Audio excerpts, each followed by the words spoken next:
Hello friends, నేను రాజుగారు. జగన్మోహన్ రెడ్డి పదే పదే పబ్లిక్కు దొరికిపోతున్నాడు. తను చేస్తే నీతి, అవతలి వాళ్ళు చేస్తే బూతు అనే తరహాలో వైఎస్ జగన్మోహన్ రెడ్డి గారి తీరుంది. జగన్మోహన్ రెడ్డి గారు ఒకే తరహా ఇన్సిడెంట్ని రెండు రకాలుగా మాట్లాడతాడు. అంటే రెండు నాలుకల ధోరణి, డబుల్ గేమ్ ఆడుతున్నాడు జగన్మోహన్ రెడ్డి అనడానికి ఒక రెండు ఎగ్జాంపుల్ చెప్తాను. అదేంటంటే, రీసెంట్గా రాజమండ్రిలో ఒక యాక్సిడెంట్ జరిగింది. ఒక షాపింగ్ మాల్ నుంచి బయటకు వస్తున్నటువంటి మెడికల్ స్టూడెంట్ ప్రియాంక అనే అమ్మాయిని ఇద్దరు వ్యక్తులు తమ కారుతో ఢీకొట్టారు. ఆ తర్వాత అమ్మాయి కింద పడిపోయింది. ఆ అమ్మాయి పైనుంచి కారు తీసుకెళ్లారు. తర్వాత 2 రోజులకి ఆ అమ్మాయి చనిపోయింది. ఈ ఇష్యూ పైన సాక్షి టీవీలో లేనిపోని కథనాలను అల్లేశారు. ఆ అమ్మాయి చనిపోయిన తర్వాత ఇటు ఉప ముఖ్యమంత్రి పవన్ కళ్యాణ్ గారు కానీ, అదేవిధంగా చంద్రబాబు నాయుడు గారు స్పందించలేరు. అలాగే ఆ అమ్మాయి తల్లిదండ్రులను పట్టించుకోలేదు. ఇదేనా కూటమి ప్రభుత్వం పద్ధతి అని చెప్పి కూటమి ప్రభుత్వాన్ని ఏకీపారేస్తూ పెద్ద ఎత్తున కథనాలు వేశారు. ఆ తర్వాత జగన్మోహన్ రెడ్డి గారు ఒక ట్వీట్ వేశారు. ఆయన ఏమేశారో ఒకసారి చూపిస్తాను. ఇది జగన్మోహన్ రెడ్డి గారు వేసినటువంటి ట్వీట్. ఆయన ఏమన్నారంటే, రాజమండ్రిలో వైద్య విద్యలో పీజీ చేస్తున్న డాక్టర్ ప్రియాంక మృతి నన్ను తీవ్రంగా కలిచివేసింది. ప్రియాంకను డాక్టర్గా తీర్చిదిద్దేందుకు ఆమె తల్లిదండ్రులు ఎన్నో త్యాగాలు చేసి ఎన్నో కష్టాలను ఎదుర్కొన్నారు.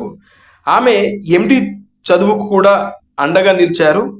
తమ కుమార్తె ఉన్నత స్థాయికి చేరుకొని ఎంతో మందికి వైద్య సేవలు అందించడాన్ని చూడాల్సిన ఆ తల్లిదండ్రులకు ఇంతటి విషాదం ఎదురవ్వడం అత్యంత బాధాకరం. ఈ క్లిష్ట సమయంలో ఆ కుటుంబానికి భగవంతుడు మనోధైర్యాన్ని, శక్తిని ప్రసాదించాలని కోరుతున్నాను, ప్రార్థిస్తున్నాను. డాక్టర్ ప్రియాంక కుటుంబ సభ్యులకు నా ప్రగాఢ సానుభూతి తెలియజేస్తున్నాను. డాక్టర్ ప్రియాంక ఘటనలో ప్రభుత్వ యంత్రాంగం, పోలీసు వ్యవస్థ వైఫల్యం మరోసారి బహిర్గతమైంది. అధికారాన్ని దుర్వినియోగం చేస్తూ రెడ్ బుక్ రాజ్యాంగం పేరుతో చట్టాన్ని తమ చేతుల్లోకి తీసుకొని రాజ్యాంగ స్ఫూర్తికి విరుద్ధంగా వ్యవహరిస్తున్న పరిస్థితులు కనిపిస్తున్నాయి. మరోవైపు సామాన్య పౌరులకు సంబంధించిన కేసులు వచ్చినప్పుడు మాత్రం ప్రభుత్వం, పోలీసులు చట్ట ప్రకారం వ్యవహరించడంలో ఘోరంగా విఫలమవుతున్నారు. ఇది అత్యంత దురదృష్టకరం. వీటన్నిటికీ మూల కారణం రాజకీయ కక్ష సాధింపు, అధికార దుర్వినియోగం అంటూ ఈ ట్వీట్లో జగన్మోహన్ రెడ్డి గారు పేర్కొన్నారనమాట. జగన్మోహన్ రెడ్డి గారు ఆ అమ్మాయి చనిపోయిన తర్వాత వేసినటువంటి ట్వీట్ మంచిదే. ఆ అమ్మాయి కుటుంబానికి అండగా ఉంటున్నాము, ఆ అమ్మాయి పట్ల సానుభూతి వ్యక్తం చేస్తూ ఎవరైతే ఆ బాధ్యులు ఉన్నారో వాళ్ళపైన కఠిన చర్యలు తీసుకోవాలని జగన్మోహన్ రెడ్డి గారు ట్వీట్ చేయడం నిజంగా ఒక ప్రతిపక్షంలో ఉన్నటువంటి వ్యక్తిగా మనందరం స్వాగతిస్తాం. కానీ ఇదే జగన్మోహన్ రెడ్డి గారు సిదిరి అప్పలరాజు కొడుకు ఆరవ్ వర్మ అనే అబ్బాయి యాక్సిడెంట్ చేసినప్పుడు జగన్మోహన్ రెడ్డి గారు ఏం ట్వీట్ చేశాడో ఒకసారి చూద్దాం.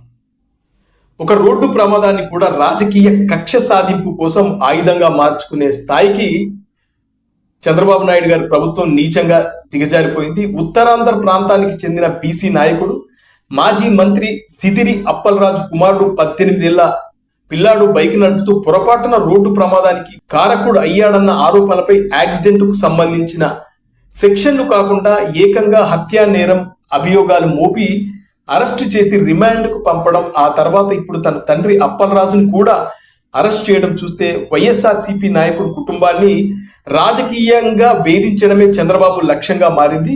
సిదిరి అప్పలరాజు గారు చేసిన అసలు తప్పేంటి? చంద్రబాబు ప్రభుత్వ అరాచకాలను ప్రశ్నించడమా? పలాస ప్రజల తరపున నిలబడడమా?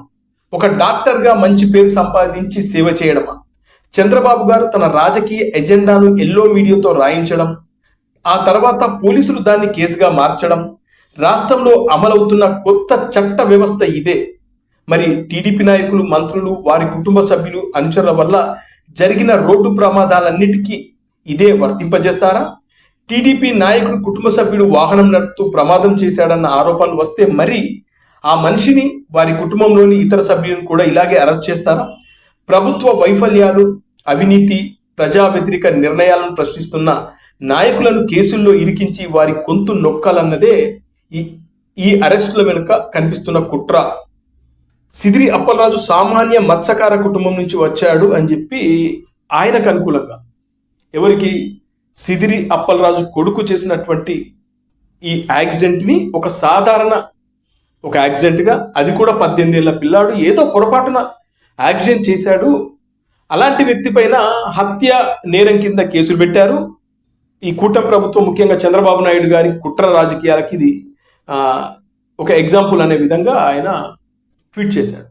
సిదిరి అప్పలరాజు విషయంలో కూడా ఇలాంటి ట్వీట్ అయ్యారు కదా జగన్మోహన్ రెడ్డి గారు.